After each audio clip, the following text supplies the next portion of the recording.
ચૂડામણીની અંદર લખ્યું છે 3 વસ્તુ બહુ દુર્લભ છે. એમાંની પહેલી, માણસનો અવતાર બહુ દુર્લભ છે. મનુષ્યત્વ મળ્યા પછી મુમુક્ષુ બનવું. મનુષ્યત્વ માણસ તો થઈ ગયા બધા, બહુ બધા, કેટલા બધા માણસો છે, છતાં મનુષ્યત્વની પ્રાપ્તિ થયા પછી કે શા માટે આપણે જન્મ્યા છીએ?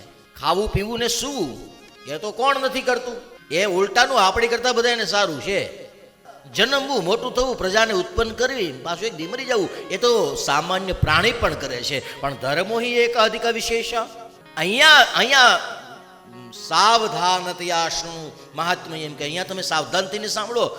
પોઈન્ટ છે આ કે જો ધર્મ નથી જીવનની અંદર, જો ધર્મ નથી આચરણની અંદર, જો ધર્મ નથી આચાર કે વિચારની અંદર, તો આપણામાં પશુમાં બહુ જાજુ ફેર નથી. સૂટ બૂટ એ ફોટોમાં સારા લાગે, તમારા કપડાથી તમે માણસને આકર્ષિત કરો.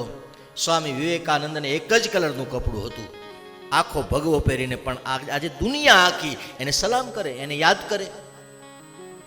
પોરબંદરના ગાંધી બાપુએ જીવનભર ખાલી પોતડીને માથે એક ઉપરનું રાખ્યું, એના ધોતિયાની કિંમત 5 રૂપિયાની હોય એ સમયમાં, છતાં પણ આ દુનિયાના એક પણ ખિસ્સા એવું નહીં હોય કે જેના ખિસ્સાની અંદર ગાંધી નહીં હોય. એની પાસે શું હતું? નક્કી થાય, સંપત્તિથી દરેક માણસ સુધી પહોંચી શકાતું નથી.